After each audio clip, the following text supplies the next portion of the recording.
चलिए शुरू करते हैं। सावधान। नमो अरिहंताण, नमो सिद्धाणम, नमो आयरियाण, नमो वज्झायाण, नमो लोए सवसाहुण, तीन भुवन में सार, वीतराग विज्ञानता, शिव स्वरूप शिवकार, नमः त्रियोग समारिके। परम मांगलिक ग्रंथ श्री छड़ाला जी की छठी ढाल में से हमारी चल रही है पांचवी ढाल पे चर्चा, जिसमें वैराग्य की जननी 12 भावनाओं का चिंतन हम कर रहे हैं।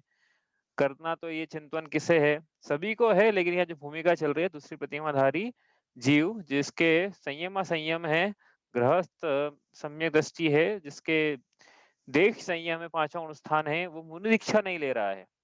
क्यों? क्योंकि उसको गृहस्थी से राग बना हुआ है। संसार शरीर भोगों से मोह तो नहीं है, उसके मोह का भाव, दर्शन मोह का तो भाव हो गया है, लेकिन चारित्र मोह रूपी राग बना हुआ है। तो उसको बतलाया जा रहा है किसके द्वारा? गुरु के द्वारा, कि हे जीव, मोह नींद से उठ रे चेतन, अरे मोह नींद से उठ रे चेतन, तुझे जगावन को हो दयाल उपदेश करे गुरु 12 भावन को। कि हे जीव, चारित्र मोह की नींद में जो सोया हुआ है वो, अब क्या है, मोह शब्द के दो अर्थ निकलते हैं। आपको मोह में लगाना है या राग में लगाना, समझ में आ रहा है ना? मोह राग में क्या अंतर है? उन्होंने बहुत पहले किया था ये अंतर, पहली ढाल में। मोह के दो अर्थ हैं, तो यहाँ पे जब दर्शन मोह की विवक्षा मिथ्या की विवक्षा हो तो वहां लगाना मिथ्या, तो यहाँ चारित्र मोह की विवक्षा वहां लगाना राग। तो यहाँ पे अब चूंकि अपन बात कर रहे हैं पंचम गुणस्थान वर्ती की, तो यहाँ पे मोह का अर्थ लगाएंगे चारित्र मोह में, यानी राग में। कि हे जीव, तू राग की नींद से, चारित्र मोह की नींद से उठ, मोह नींद से उठ रहे चेतन, तुझे जगावन को, तुझे जगाने के लिए गुरु, कृपालु गुरु क्या कर रहे हैं? 12 भावना का उपदेश दे रहे हैं। तो 12 भावना का चिंतन कर, और क्या कर? दीक्षा क्यों नहीं ले रहा था? संसार शरीर भोगों से राग बना हुआ था ना, तो अब उस राग को छोड़, उस राग से विरक्त हो जा और वैराग्य ले ले। यह उपदेश दिया जा रहा है। आपको ऐसा लगेगा कि ये कैसा उपदेश है? अरे भैया, ये वैराग्य की अनुमोदना करने के लिए आपको बताया था ना एक बार, लोकांतिक देव, ब्रह्म ब्रह्मोत्तर स्वर्ग के अंत में जो लोकांतिक देव रहते हैं, जो अपने विमान को छोड़ के कहीं नहीं जाते हैं, वो भगवान के तप कल्याणक में आते हैं। आपने पंच कल्याणक देखा होगा, तो सबसे पहले 12 भावना का मंचन किया जाता है, उसके बाद फिर लोकांतिक देवों का मंचन किया जाता है। देखा, याद होगा भी किसी को तो, कि लोकांतिक देव आते हैं कि हे भगवान, आपके वैराग्य की हम अनुमोदना करने। तो ये जो लोकांतिक देव जो कहीं नहीं जाते हैं, भगवान की वैराग्य की अनुमोदना करने के लिए अपने विमानों से आते हैं, वैराग्य की अनुमोदना करके वापस अपने विमान में लौट जाते हैं। तो वैराग्य को आप ऐसा मत समझो कि भैया वैराग्य कर, वैराग्य प्रदायक है तो जीव को बड़ा कष्ट हो जाएगा, संसार को छोड़ने का उपदेश है, शरीर को छोड़ने का। ये संसार दुख रूप है, इसका श्रद्धांत तो पहली ढाल में करवा के आ गए। संसार शरीर और भोग ये तो दुख रूप ही है। भोगों का तो हम निकांक्षित अंग पढ़ा था, तभी हमने देखा था कि भोगों में, भोगों के प्रति आकांक्षा नहीं रहती है, सम्यक दृष्टि है। तो भोगों का स्वरूप तो वहां पे भी देखा था हमने, शरीर का स्वरूप भी देखेंगे शुचि भावना में। हाँ, तो ये कोई सुख के दाता नहीं है, इसलिए तो छोड़ने लायक ही है। तो ये लेकिन फिर भी नहीं छोड़ रहा है, तो क्यों नहीं छोड़ रहा है? चारित्र मोह का उदय है। इसकी तीसरी कछाय चौकड़ी जो है, इसका उदय चल रहा है। इसके दो कछाय चौकड़ी का अभाव है, दो का उदय है। तो इसके अभी प्रत्याख्याना वर्ण कषाय चौकड़ी का उदय चल रहा है, इसलिए ये नहीं छोड़ रहा है। मतलब राग का उदय, तत्संबंधी राग का उदय है। तो उसको फिर उपदेश दे रहे हैं कि भैया सुनो, जिसके प्रति तुम्हें राग है उनका स्वरूप देखो, अपने कुटुंबियों के प्रति राग है उनका स्वरूप देखो, अपने घर के प्रति राग है उसका स्वरूप देखो, अपने शरीर के प्रति राग है उसका स्वरूप देखो, संसार के प्रति राग है उसका स्वरूप देखो, भोगों के प्रति यदि राग है उनका स्वरूप देखो कि क्या है। स्वरूप का चिंतन करो बार बार, और राग कम करो और छोड़ो, गृहस्थ मुनि दीक्षा अंगीकार करो, यही सच्चे सुख का मार्ग है। इसके अलावा तो सब संसार के ही मार्ग हैं। इसलिए गुरु क्या कर रहे हैं? 12 भावना का उपदेश दे रहे हैं यहाँ पे। और ये गुरु जहाँ बोले ना, तो ये गुरु यहाँ पे ऐसा, आचार्य कुंद कुंद ने भी, हमने बताया था ना कल या परसों, 12 अनुपेक्षा करके ग्रंथ लिखा है। पूरा कार्तिक अनुपेक्षा करके एक ग्रंथ है। जितनी 12 भावना पर विवेचन है, उतना यदि सम्माहित किया जाए तो एक बहुत मोटा मतलब विस्तृत ग्रंथ बन जाए। जितने भी अध्यात्म प्रेमी कवि हुए हैं, सबने 12 भावनाएँ लिखी है। तो सबने अपनी अलग-अलग लिखी है क्या? कि नहीं, भावनाएँ तो वही, सबने अलग-अलग शब्दों में उसको व्यक्त किया है। वो तो अपनी भावना है भैया। तो अनित्य भावना को अपने शब्दों में व्यक्त किया किसी ने, जैसे दौलत राम जी ने अपने शब्दों में व्यक्त किया अनित्य भावना को, लेकिन बात अनित्यता की करेंगे। ऐसा नहीं कि अलग-अलग 12 भावना के बहुत सारे सेट हो गए, ऐसा नहीं, एक ही सेट है 12 भावना का। तो जितने भी अध्यात्म प्रेमी कवि है, सबने इस पर कलम चलाई है। इतना यह प्रिय मानसिक भोजन रहा है अध्यात्म प्रेमी विद्वानों का। इसका चिंतन करने से क्या होता है, वो हम पढ़ ही रहे हैं। तो एक बार स्टार्टिंग से पढ़ते हैं, कहाँ तक पहुंच गए हैं, बार-बार चिंतन करना है ना। अरे अनुप्रेक्षा का क्या मतलब होता है, बार-बार चिंतन करना, भावना मतलब बार-बार भावना। यहाँ से पढ़ते हैं एक बार, छंद नंबर 1 से लेके 3 तक। मुनि सकल व्रति बड़ भागी, भव भोगन ते वैरागी। वैराग्य उपावन माई, चिंते अनुप्रेक्षा भाई। इन चिंतत सुख जागे, जिमि ज्वलन पवन के लागे। जब ही जिय आत्म जाने, तब ही जिय शिव सुख ठाने। जो बन ग्रह गोधन नारी, हय गए जन आज्ञाकारी। इंद्रिय भोग छीन थाई, सुर धनु चपला चपलाई। तो दूसरी प्रतिमाधारी गृहस्थ ये भावना चिंतन कर रहा है कि मुनि जो सकल व्रती है, मैं तो देश व्रती हूँ, लेकिन जिन्होंने सकल व्रत लिए हैं वो बड़भागी हैं। क्यों? क्योंकि वो संसार शरीर भोगों से विरक्त रहते हैं। ऐसी विरागी की परिभाषा हमने लिखी थी। संसार शरीर भोगों से विरक्ति के परिणाम, उदासीनता के परिणाम, उसे वैराग्य कहते हैं। और वो वैराग्य उत्पन्न करने के लिए सतत ही 12 भावनाओं का चिंतन करते हैं, अनुप्रेक्षाओं का चिंतन करते हैं। जो बार-बार भाई जिसका चिंतन किया जाए वो अनुप्रेक्षा है, जो बार-बार भाई जाए वो भावना है। तो यहाँ पे यहाँ कह रहे हैं कि यहाँ 12 भावना वैराग्य को उत्पन्न करने के लिए माता के समान है। जिस प्रकार शेर की माँ शेर को उत्पन्न करती है, वैसे वैराग्य की माँ 12 भावना का चिंतन निश्चित तौर पे वैराग्य को उत्पन्न करता ही है। ऐसा पहले छंद का भाव है। अब दूसरे छंद में हमने कल करा था, क्या देख करा था कि इन चिंतित सम सुख जागे। इन 12 भावना का चिंतन करने से क्या होता है, समता का सुख जागता है। संसार से ऐसा देखो, अपने जो पढ़ा तो पढ़ी थी ना, ये अनुप्रेक्षा संवर्त में विपरीत श्रद्धान, अनुप्रेक्षा पढ़ी थी वहां पे। तो अनुप्रेक्षा तत्संबंध, अनुप्रेक्षा रूपी जो संवर है, इसमें संवर तत्व में किस प्रकार विपरीत श्रद्धान पाया जाता है, मिथ्या दृष्टि को। तो हमने वहां पढ़ा था, क्या पढ़ा था कि यह जीव, हाँ, अनित्य भावना का चिंतन ऐसे करता है जैसे कि मानो पहले तो शरीर को अपना मित्र समझता था, फिर शरीर की अनित्यता का चिंतन करके शरीर को अपना शत्रु समझने लगा। तो इस प्रकार का चिंतन तो पहले राग करता था, अब द्वेष करने लगा। इस प्रकार का चिंतन ठीक नहीं, ऐसा लिखा पंडित टोडरमल जी साहब ने मोक्ष मार्ग प्रकाशक में, कि इस प्रकार का चिंतन ठीक नहीं है। अनुपेक्षा का चिंतन करने से तो समता का भाव जागना चाहिए, न राग है न द्वेष है। ये शरीर शरीर है, इसका जो काम कर, मैं इससे नहीं आ रहा हूँ, मुझे इससे क्या प्रयोजन। समता का सुख जागता है, द्वेष नहीं होना चाहिए। कहने का मतलब ये है, 12 भावना का चिंतन करने से संसार शरीर भोगों से द्वेष के परिणाम नहीं होते हैं, उनसे उदासीनता के परिणाम होते हैं, उनसे विरक्ति के परिणाम होते हैं। संसार का जो स्वरूप है, हर्ष विषाद राग द्वेष, इनके प्रति क्या है, अब इनके प्रति अब समता का सुख, समता का रस जागना चाहिए। तो ऐसा नहीं होना चाहिए, कहने का मतलब शॉर्ट में ये है कि ऐसा नहीं होना चाहिए कि हम 12 भावना का चिंतन करें और रो रो कर करें। ऐसा भी नहीं कह रहे कि हंस हंस कर करें, लेकिन रो रो के तो कदापि ना करें। उल्टा ये है कि प्रसन्नता, अंतरंग प्रसन्नता होती है कि हाँ, संसार का स्वरूप ऐसा है जो मैंने अब जान लिया है, और मैं तो बना बनाया भगवान हूँ। अभी चिंतन करेंगे इसका अपन यहाँ पे, कि मुझे तो मत प्रयोजन ही नहीं है, संसार का स्वरूप ही ऐसा है, संसार में कुछ मिले नहीं मिले मुझे क्या फर्क पड़ता है, इसका स्वरूप ही ऐसा है। अपन चिंतन करेंगे, आज ही करेंगे नित्य भावना में। तो इन चिंतन सम सुख जागे, इनका चिंतन करने से समता का सुख जागना चाहिए। यदि नहीं जाग रहा है तो इसका मतलब है कि वो पवन जो अग्नि को जला रही है, वो पवन उल्टा जलाने के बजाय बुझा रही है। क्योंकि उदाहरण दिया ना यहाँ पे, जिमी ज्वलन पवन के लागे। तो जिस प्रकार पवन अग्नि को और बढ़ाती है, उसी प्रकार 12 भावना का चिंतन करने से विरक्ति बढ़ती है संसार शरीर भोगों से, और समता का सुख जागता है। तो पवन ठीक ठीक ढंग से प्रभावित हो तो अग्नि बढ़ती है। यदि तेजी से झोंका आ जाए तो अग्नि और उल्टा बुझ जाएगी। इसलिए 12 भावना का चिंतन करने के लिए ख्याल रखना है कि समता का सुख जाग रहा है तो सही दिशा में जा रहे हैं, और द्वेष हो रहा है या रोना आ रहा है या अच्छा नहीं लग रहा है, डिप्रेशन में जा रहे हैं, तो भी सही तरीके से चिंतन नहीं चल रहा है। ठीक है, कैसे नहीं, क्यों नहीं चलेगा सही तरीके से चिंतन? क्योंकि उसमें क्या है कि बात चल रही है कि संसार का स्वरूप अच्छा नहीं है, मतलब बात ये करेंगे शरीर का स्वरूप अच्छा नहीं है, भोगों का स्वरूप अच्छा नहीं है, लीन आसक्त होने ऐसा नहीं है, तो उसको जीव को दुखमय न लगे, इसलिए हम ये भी कह रहे हैं कि देखो ये तो संसार तो दुखमय है ही है, लेकिन आत्मा सुखमय है। इसलिए यहाँ लिखा है कि जब ही जी आत्म जाने तभी शिव सुख ठाने, इसलिए दुख नहीं है, सुख है।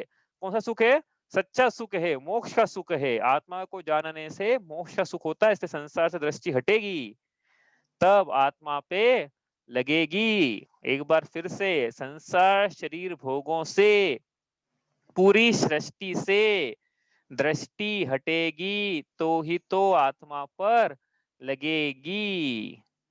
प्रथम अनित्य भावना भाव, पहली अनित्य भावना शुरू कर रहे हैं हम, सृष्टि से दृष्टि हटाना है ना। प्रथम अनित्य भावना भाव, सकल सृष्टि से दृष्टि हटाऊं। कितनी अच्छी बात है, सकल सृष्टि से दृष्टि हटाने के लिए पहली अनित्य भावना भी काम हो जाएगा। चहु गति में यह जगत असारा, क्षण भंगुर है धुंध पसारा। कि अब पहली अनित्य भावना का हम चिंतन करते हैं, जिससे सकल सृष्टि से दृष्टि हट जाएगी, तो कहाँ लगेगी? अपनी आत्मा पर ध्यान केंद्रित होगा। क्या है ये जगत? चहु गतिमय है जगत, और असार है, असार है। कल देखा था ना हमने, क्या देखा था कि जिनेंद्र भगवान की मुद्रा ये बतला रहे। देखो ध्यान रखना, जिनेंद्र भगवान के दर्शन करो। अपन कल मैं थोड़ा सा क्या बार बार भावना भाना है ना, बार बार रिवाइज करेंगे। कल हमने क्या देखा था कि जिनेंद्र भगवान के दर्शन करें तो उनकी मुद्रा बतलाती है। क्या बतलाती है? चरण कमल जिनवर कहें घूमा सब संसार, पर क्षण भंगुर जगत में निज आत्म तत्व ही सार, याते पद्मासन विराजे जिनवर झलके शांति अपार। कि ये जगत जगत तो कैसा क्षण भंगुर है, असार है, और क्या सार है? अपना आत्म तत्व ही, मैं खुद, मेरा आत्मा ही मेरे लिए सारभूत है, वही सुख का देने वाला है, अन्यत्र संसार में कहीं सुख नहीं है।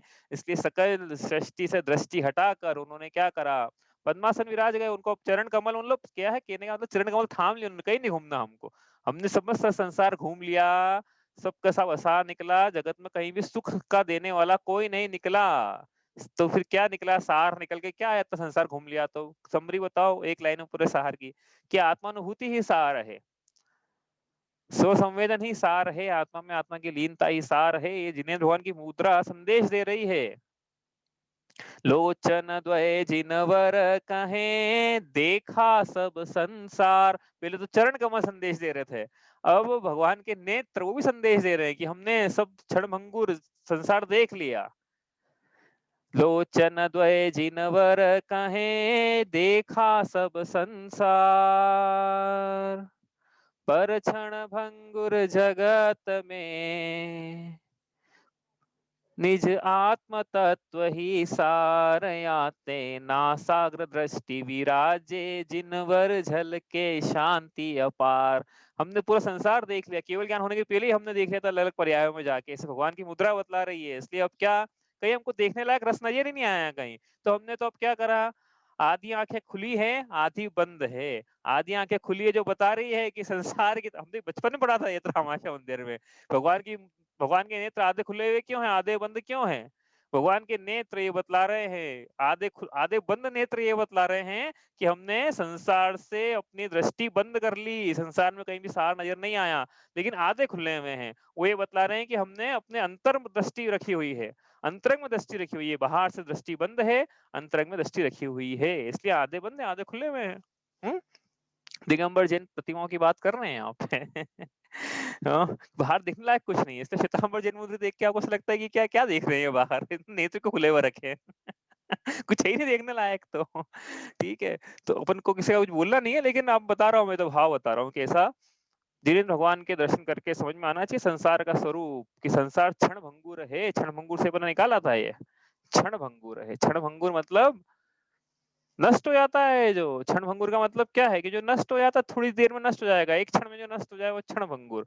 तो आप बोलोगे कि एक क्षण में कहाँ नष्ट हो रहे हैं सब चीजें, आप जो बता रहे हो शरीर है ये एक क्षण में कहाँ नष्ट हो रहा है, ये तो चलेगा 60 70 80 साल चलता है ना, कम से कम इतना चलते ही चलता है।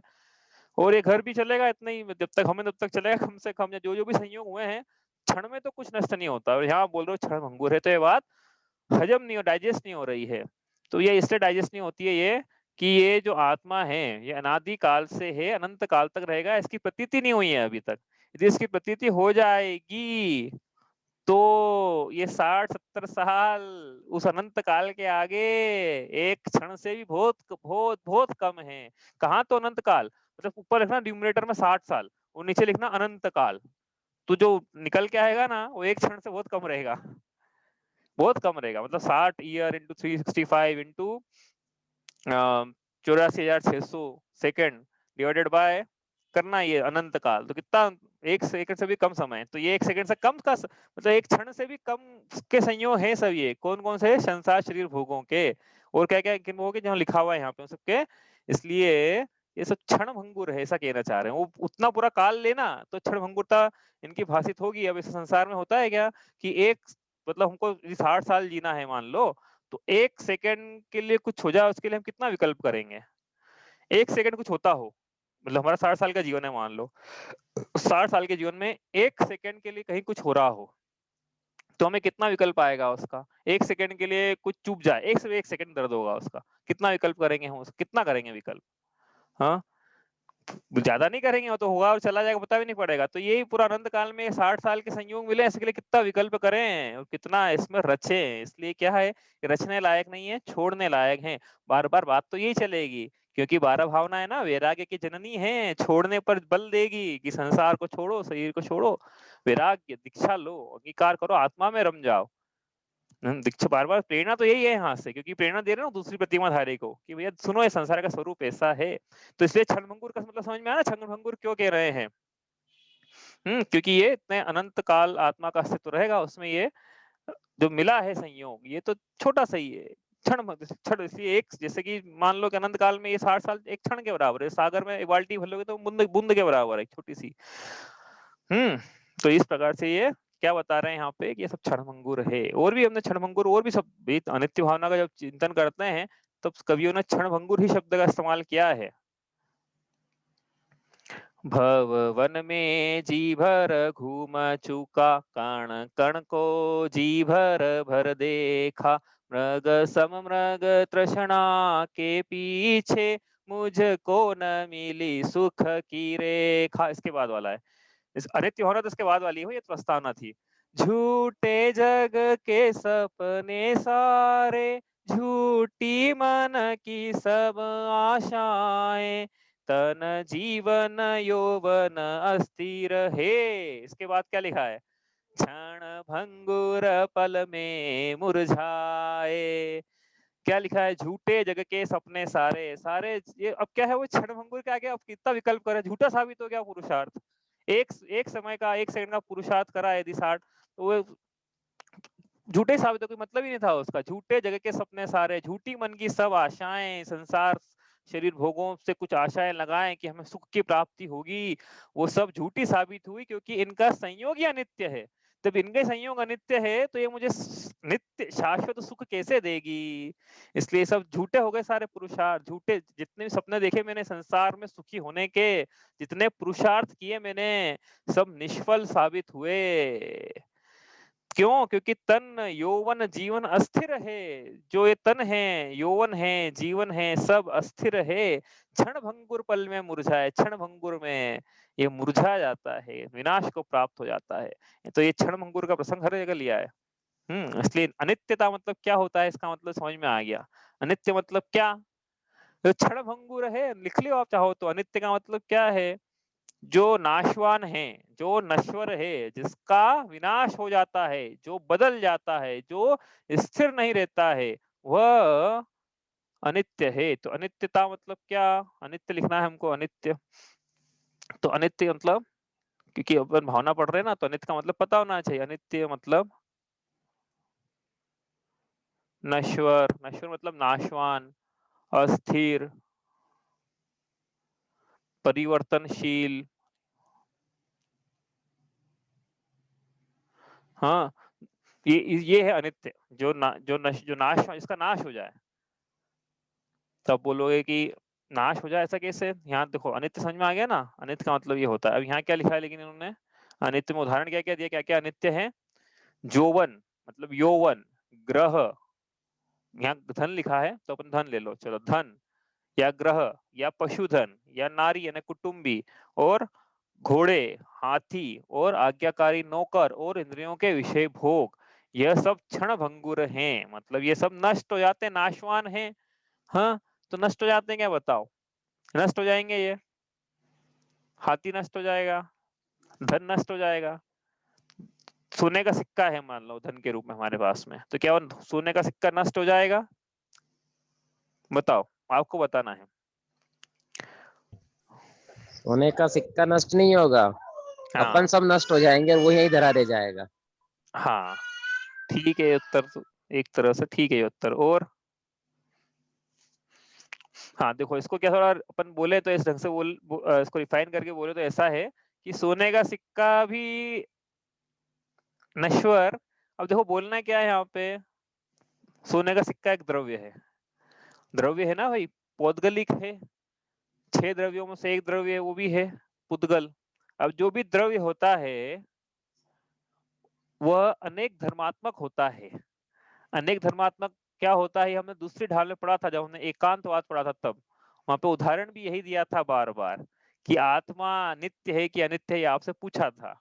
तो उसका उत्तर निकल के आया था, क्या निकल के आया था, कि आत्मा स्याद नित्य, स्याद अनित्य, किसी अपेक्षा से नित्य है, किसी अपेक्षा से अनित्य है। तो इस आत्मा के लिए लगाया, क्योंकि द्रव्य आत्मा, इसी पुद्गलों के लिए भी लगाना। तो सोना किसी अपेक्षा से नित्य है और किसी अपेक्षा से अनित्य है। तो नित्य सोने का नाश हो जाएगा क्या? तो सोना नित्य, सोने का नाश कैसे हो जाएगा भाई? किसी अपेक्षा से सोना नित्य है। हाँ, जो धन है वो नित्य है किसी अपेक्षा से। नहीं समझ में आ रहा है ये, तो दूसरी तरीके से समझते हैं। 6 सामान्य गुण पढ़े थे अपन ने, उसमें से एक सामान्य गुण है, जो प्रत्येक सामान्य गुण मतलब ऐसा गुण जो प्रत्येक द्रव्य में पाया जाता है। तो पुद्गलों में पाया जाने वाला एक सामान्य गुण है अस्तित्व नाम का। अब जिसमें अस्तित्व नाम का गुण है, उसका मतलब ही है कि उसका हेपना रहेगा, अनादि काल से उसमें अस्तित्व नाम का गुण है, इसलिए हेपना अनादि काल से था और हेपना अस्तित्व बना अनादि काल तक रहेगा। मतलब द्रव्य की सत्ता का नाश नहीं हो सकता। द्रव्य में अस्तित्व नाम का गुण है, तो सोने की सत्ता का भी नाश नहीं हो सकता है, उसमें अस्तित्व नाम का गुण है। और यहाँ तो कह रहे हैं कि नाशवान है, तो ये कैसे संभव है? तो भाई आदि बात हुई ना, ये तो हमने कहा साध नित्य और स्याद अनित्य, तो शायद अनित्य भी लो। तो अनित्य कैसे है कि उसके जो पर्याय हैं, सोमन सोने की बात करें अभी, हालांकि प्रसंग कुछ और है यहाँ पे, लेकिन हम तुम द्रव्य की बात करें नित्य नित्य समझने के लिए। तो जो सोने की अवस्थाएं हैं वो अस्थिर है, वो बदलती रहती है। बदलती रहती है मतलब क्या, कि वो पहले किन्हीं अन्य पर्यायों को प्राप्त होता, वर्तमान में अन्य पर्याय को भी, पहले सोना था, फिर उसका एक्सट्रैक्शन हुआ, फिर वो बिस्किट बना, फिर अंगूठी बनी, फिर कुछ और बना, फिर वापस गला, फिर जो भी हुआ उसका। तो सोना क्या है, उसकी पर्याय बदल रही है, उसका शेप बदल रहा है, उदाहरण के तो उसकी पर्याय बदल रही है, या उसमें और अशुद्धियां आ रही है, जा रही है, तो उसकी पर्याय बदल रही है। तो ये इस अपेक्षा से वो अनित्य भी है। तो शायद नित्य, शायद अनित्य, इस प्रकार से नित्य नित्य उसकी पर्याय प्रति समय बदल रही है। ठीक है, ये तो एक विवक्षा हुई करने की। लेकिन यहाँ पे हम जो बात कर रहे हैं कि अनित्य है, ये धन अनित्य है, तो कैसे है कि भाई धन तो है, रहेगा, उससे कोई वो ज्यादा मतलब नहीं। यहाँ पे तो क्या है कि हमारा उस धन से संयोग अनित्य है, ये इस बात का यहाँ पे विचार करना है। तो यहाँ पर कहने का क्या मतलब है, संयोग की अपेक्षा से कथन है कि जितने भी संयोग संसार में हुए हैं, सबके सब नश्वर हैं, नाशवान हैं, क्षण भंगुर है, अस्थिर है, परिवर्तनशील है, बदल जाएंगे। ये संबंध संयोग न अनादि काल से थे न अनंत काल तक रहेंगे। ये बात दिख रही है सामने, लेकिन स्वीकार करने को कोई तैयार ही नहीं होता है। सामने दिख रही है ना ये बात, तो कि हमें जो जो भी चीजें प्राप्त हुई है, जो जो भी नई चीजें प्राप्त हुई है, जो जो भी नए नए संयोग हुए हैं, कब हुए थे ये संयोग? भाई विवाह हुआ स्त्री का, वही 25 साल पहले, 50 साल पहले, 50 साल पहले आई ना, संयोग हुआ ना उसका 25 साल पहले। जब 25 साल पहले स्त्री का संयोग हुआ है, इसका मतलब एक नियम है संसार का, तो जिसका संयोग हुआ उसका वियोग अवश्यम भावी है। लिख लो आप चाहो तो। जिन पदार्थों का संयोग हुआ है, आत्मा से जो भी संयोग को प्राप्त है, निश्चित तौर से आत्मा से उसका वियोग होगा ही, होगा ही। तो ये हमारी स्त्री से जो संयोग है, निश्चित तौर पे वियोग को प्राप्त होगा ही। जो कुटुंबी हैं उनसे निश्चित तौर से संयोग ही हुआ था ना, पुत्र का संयोग हुआ है, तो पुत्र से वियोग होगा, वो चाहे पुत्र का वियोग हो या चाहे हमारा ही वियोग हो जाए, मतलब हमारा पर्यायंतर गमन हो जाए, भवांतर में गमन हो जाए। तो लेकिन पुत्र से कहने का मतलब है कि पुत्र और हमारा संबंध शाश्वत न था न रहेगा, बदलेगा, बदलेगा ही, बदलता ही है। और कैसा बदलता है, संसार की विचित्रता है कि कैसा बदलता है। जिनके थे हम पिता, खुद उन्हीं को पिता फिर बनाना पड़ा, ऐसा बदलता है। ये संसार का स्वरूप है कि जिनके हम पिता थे वो संबंध ऐसा बदलेगा भवांतरों में कि हाँ, हमें उनको पिता बनाना पड़ जाएगा। तो इस प्रकार से बदलता रहता, चीजें बदलती रहती है। अब लेकिन ये हम हमारा ध्यान नहीं है इस पे कि चीजें बदल रही है। हम चाहते हैं कि सब कुछ एक जैसा चलता रहे, लेकिन संभव ही नहीं है। यदि द्रव्य एक जैसा बन जाए तो उसकी सत्ता का नाश हो जाएगा, क्योंकि द्रव्य की परिभाषा ही यही है ना कि जो प्रति समय नई नई पर्यायों को प्राप्त होता है वो द्रव्य है। उत्पाद व्यय लक्षणम, उत्पाद व्यय द्रव्य लक्षणम, उत्पाद और व्यय द्रव्य में होता ही रहता है। यदि नहीं होगा तो सत्ता का ही नाश हो जाएगा, क्योंकि वो पर्याय को प्राप्त होना है उसको, तो उसकी पर्याय बदलती रहती है।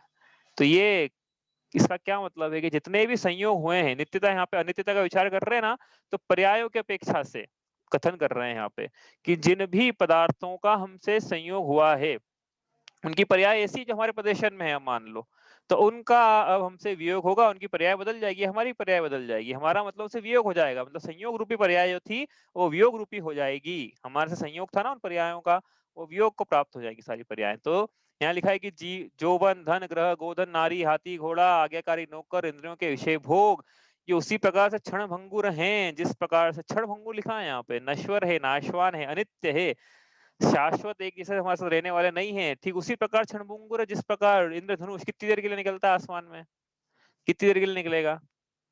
वो ना बहुत बार होता होगा आपके साथ में ऐसा, वही हमारे साथ तो वही है ऐसा कि इंद्रधनुष निकला और घर वालों को बुलाने गए अंदर और चलो आओ इंद्रधनुष देखेंगे, इतनी देर में तो गायब, इंद्रधनुष गायब हो जाता है। बिजली चमकी आसमान में, अपन घर वालों को बुलाने गए कि चलो बहुत शानदार बिजली चमक चमकी, वो चमकी चमकी क्या हो तो चमक गई।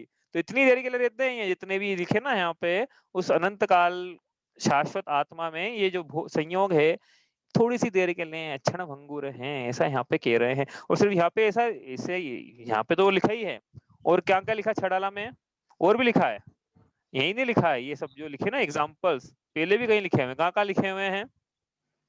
मैं सुखी दुखी में रंग राव, मेरो धन ग्रह गोधन प्रभाव, मेरे सुततीय में सबल दीन, बेरूप सुभग मूरख प्रवीण। जितने भी ये संयोग लिखे हैं यहाँ पे ये सब नाशवान हैं। क्यों, कौन से पर पदार्थों से मैंने सुखी दुखी रंग कराव ये सब माना है, ये सब वियोगों को प्राप्त हो जाते हैं। और कहाँ लिखा है ऐसा, संयोगों की अपेक्षा कथन छड़ाला में लिखा है। पिता भूप वामा तुल नप जो होए तो न मद ठाने, मद न रूप को मद न ज्ञान को धन मल को मद भाने, तप को न मद जु प्रभुता को करे न सो निज जाने, मद धारे तो यही दोष वस समकित को मल ठाने। तो लिखा ना ये 8 प्रकार के मद, ज्ञानम पूजाम कुलम जातिम बलम वृद्धिम तपो वपु, 8 प्रकार के मद, ये संयोग, ये अपन ने पढ़ा भी था उस समय कि ये संयोग हुए हैं, अनित्य हैं, इनका वियोग हो गई, इसलिए इनके आधार पर हम मत करें। तो ये ठीक नहीं है, क्योंकि ये हमारे साथ शाश्वत रहने वाले नहीं है, अभी थोड़े टाइम के लिए संयोग हुआ है, इनका वियोग को प्राप्त हो जाएंगे। और भी लिखा है, चौथी ढाल में पढ़कर आए हम, धन समाज गज राज बाज तो काजन आवे, ज्ञान आपको रूप भय फिर अचल रहावे। मतलब क्या है, पर पदार्थों के बारे में पंक्तियां, और यहाँ पे वापस पर पदार्थों के बारे में पंक्तियां है। जो वन ग्रह गोदन नारी है गए जन आज्ञाकारी इंद्रिय भोग, ये सब पर पदार्थ जितने भी, मतलब जितने बोले हैं हमने, जिसके आधार पर हम हर्ष करते हैं, जिनके आधार पर हमें मद होता है, या जिनके आधार पर हम राग करके दीक्षा नहीं लेते हैं, धर्म अंगीकार, धर्म से बचे रहते हैं। पाप हो ना धर्म से बचाता है, तो राग रूपी पाप जो है धर्म से बचा के रखा हुआ है इसने। इसलिए उसका स्वरूप यहाँ बतला रहे हैं कि ये स्वरूप इनका क्षण भंगुर है। ये तो संसार का जो भाई जो भी चीजें प्राप्त होती संसार में आज के बाद, ध्यान रखना है इसको, पहले भी ध्यान रखा ही होगा आप, नहीं है तो ध्यान रखना हो कि जिन जिन पदार्थों का संयोग जिस समय हुआ, जिस समय भी नए नए पदार्थ मिले अपने को, कुछ तो क्या बाय डिफॉल्ट बड़े होते गए तो अपने घर में उपलब्ध थे, वो अपने को ऐसा प्रतीति नहीं हुई कि अपने को मिले हैं, क्योंकि जब हालांकि मिले वो भी थे जब पैदा हुए अपन, लेकिन अपने को बाद में अपन ना समझते ना, बाद में समझ आ रहा तो अपने को लगा बाय डिफॉल्ट में ये तो है ही अपने घर में। ठीक है चलो वो भी थोड़ी देर के लिए गौण कर दो, लेकिन जितने भी पदार्थ नए नवीन नवीन मिल रहे हैं अपने को, नई नौकरी मिली, नया कस्टमर मिला, नया व्यापार मिला, नए पुत्र उत्पन्न हुआ, अभी तो नहीं बोलेंगे नई शादी करी नया घर मिला, जो जो भी नए नए पदार्थ मिले हैं, जिस समय मिले उसी समय उस पे सील लगा देना। क्या सील लगाना है?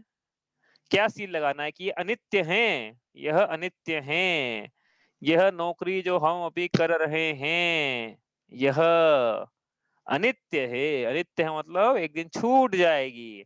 जिस घर में हम रह रहे हैं अनित्य है, एक दिन छूट जाएगा। जिस शरीर में हम रह रहे हैं अनित्य है, छूट जाएगा। जो कुटुंबी जन हमारे साथ में हैं अनित्य हैं, क्षण भंगुर है, छूट जाएंगे। जो धन संपत्ति आदि आदि हमारे साथ में है ये सब क्षण भंगुर है, अवश्य ही एक दिन विनाश को इनका संयोग प्राप्त होगा ही।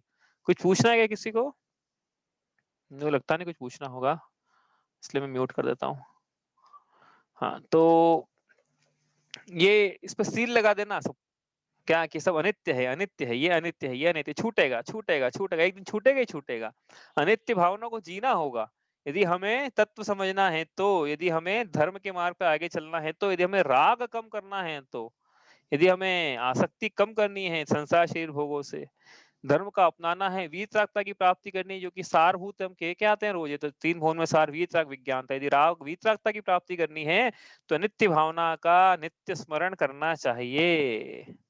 तरुण सागर जी के शब्द थे एक प्रवचन में कि भाई कुछ करो ना मत करो अपने जन्मदिन के दिन, लेकिन अपने जन्मदिन के दिन एक बार शमशान जाके जरूर आना। क्यों? छूट जाएगा ये शरीर, ये आयु है, ये अनित्य है, ये भव जो मिला है अनित्य है, शरीर जो है अनित्य है, ये छूट जाएंगे, यही रह जाएगा सब ये। इसलिए क्या करना कि अनित्य भावना का स्मरण करना चाहिए, वरना ऐसा लगेगा कि फिर यदि यदि अब जीव ने ये मान के रखा है कि यदि ऐसा मान के रखा है कि तो शाश्वत है, हमारे साथ रहेगा, फिर जब ये छूटता है तो बहुत फिर क्या होता है, तकलीफ होती है। इसलिए पहले से ही ये श्रद्धान हो कि यह तो छूट ही जाएगा एक दिन।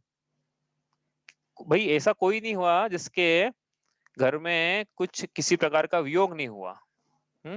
ऐसी कथा है कि एक महात्मा थे, उनसे उनके पास में एक वृद्ध बुढ़िया गई और उससे एक महात्मा से बोला कि हम हमारे पति का या पुत्र का वियोग हो गया है, उसको ठीक कर दो। मतलब वो मृत शरीर था उनके पास में, बोले उनको ठीक कर दो, उनके प्राण चले गए। तो महात्मा ने क्या बोला कि ठीक है हम कर देंगे, लेकिन हमको एक मुट्ठी तेल चाहिए सिर्फ ठीक करने के लिए। आप इसी जगह से एक मुट्ठी तेल लेकर आओ जिनके घर से आज तक कभी किसी का वियोग नहीं हुआ है। अब बताओ कहाँ मिलेगा उस बुढ़िया को एक मुट्ठी तेल? समझ में आ गई बात कि होता ही है, तो संसार का ही नियम है। यदि अपने घर में नहीं हुआ है कोई इष्ट वियोग, नहीं हुआ है अनिष्ट संयोग, तो ऐसा मान के मत बैठ जाना कि होते ही नहीं है। ये तो ऐसी बात हो जाएगी कि संसार में कोई जंगल है, जंगल में लगी है आग, अब एक समझदार चढ़ गया पेड़ पे। हाँ समझ में आ गई कहानी कि एक समझदार चढ़ गया पेड़ पे और वो बोल रहा है कि अरे वो देखो वो गीदड़, वो उसका पूरा परिवार भस्म हो गया, ये शेर जंगल की आग में इधर तितर बितर है, इसका घर जल गया, इसकी दुकान जल गई, जंगल में दुकान होती नहीं है लेकिन जो भी है, घोंसला जल गया इसका, बिल जल गया इसका। और वो समझदार जानवर जो पेड़ पे चढ़ा आराम से, अब समझदार को ये बताए कि भैया जिस जिस पेड़ पे तुम हो वो भी तो जंगल में ही है, माल न आता देख कर कलियन करे पुकार, फूले फूले चुन लिए कल हमारी बार रे भैया, कल हमारी बार की भैया अब तुम्हारी बारी भी आएगी। तुम पेड़ पे बैठे हुए हो तो हम ऐसे पेड़ पे बैठ जाएं, और लोग तो कहने का क्या मतलब है कि संसार में जो दिख रहे हैं इतने सारे कष्ट, वो हमारे साथ भी होंगे। ऐसा नहीं है कि उन्हीं के लिए कष्ट तो क्या दूसरे लोगों के लिए, उन्हीं का वियोग होगा, उन्हीं के जीवन में आपदा आएगी, उन्हीं के जीवन में विपत्ति आएगी, उन्हीं की नौकरी जाएगी, उन्हीं का व्यापार चौपट हो जाएगा। भैया कल उनकी थी, आज अपना नंबर आएगा एक दिन, अपना भी नंबर आएगा एक दिन। तो इसलिए कोई हो संसार में, भाई मृत्यु किसी की हो संसार में, देख के समझ में आना चाहिए हमारी भी होगी। ऐसा कहा है भूधर दास जी ने कि भैया लोगों की मृत्यु देख के समझ जाओ। राजा राणा छत्रपति हाथिन के असवार, मरना सबको एक दिन, अपनी अपनी वार जगत में, अपनी अपनी वार। क्या मतलब है इसका? वही सबको याद है बचपन से पंक्ति, तो बचपन में सिखा देते हैं हमारे यहाँ तो बच्चों को। हमने भी बचपन रामाशा मंदिर में को बताया था पहले भी कि वो रामाशा मंदिर में एंट्रेंस करते थे, तो वहाँ पे संगमरमर उन्होंने खुद भी थी बारह, अब तो हटा दिया उन्होंने, बहुत पहले हटा दी मतलब, लेकिन वो वहां से याद करी थी, दीवार पे लिखी थी राजा छत्रपति।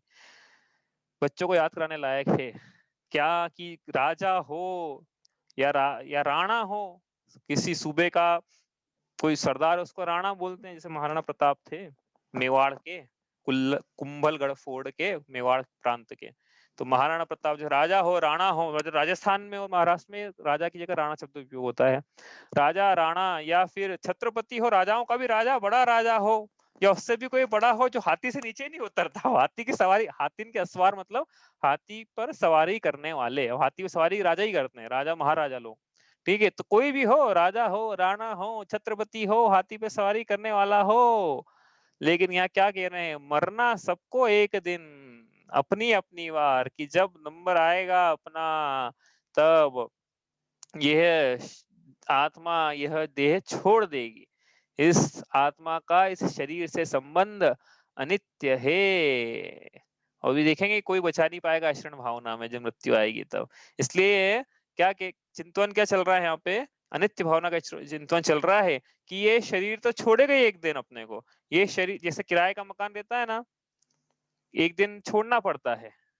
किराएदार मकान मालिक निकालेगा, मकान मालिक तो फिर भी चलो 1 महीने का 2 महीने का नोटिस देगा, आपको परमिशन देगा कि आप इतना अपना सामान है सब समेट लो, आप चले जाओ, विदा हो जाओ, 1-2 महीने में आपको खाली करना है। लेकिन जब मृत्यु आती है, तब यह मृत्यु एक समय का भी समय नहीं देगी। क्या बोलेगी, फौरन निकलो और तुम्हारा जितना भी है सब यहीं रख जाओ, कुछ भी साथ में नहीं जाएगा। अनित्य भावना में चिंता विचार करेंगे इसका, एकत्व अनित्य भावना, कुछ भी साथ में नहीं आएगा, जो भी है यहीं रह जाएगा।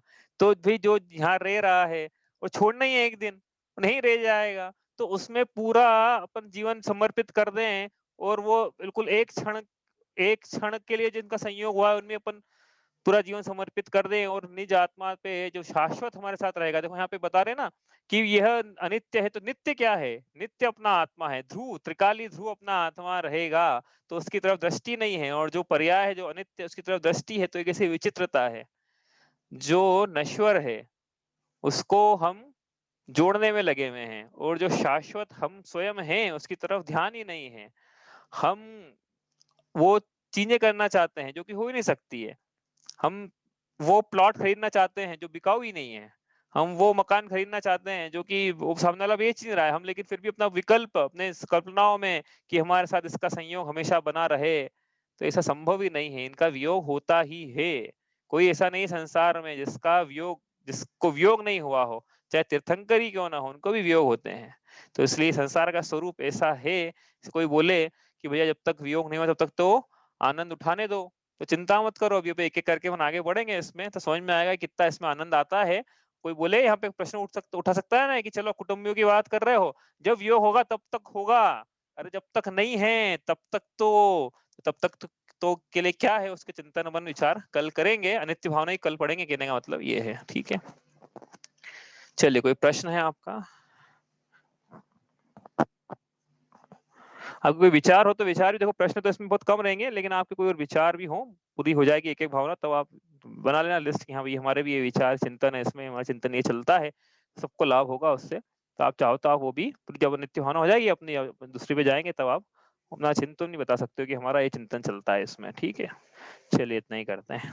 स्याद्वाद नए षट द्रव्य गुण पर्याय और प्रमाण का, जड़ कर्म चेतन बंध का, अरु कर्म के अवसान का, कह कर स्वरूप यथार्थ जग का, जो किया उपकार है, उसके लिए जिन वाणी माँ को वंदना शत बार है।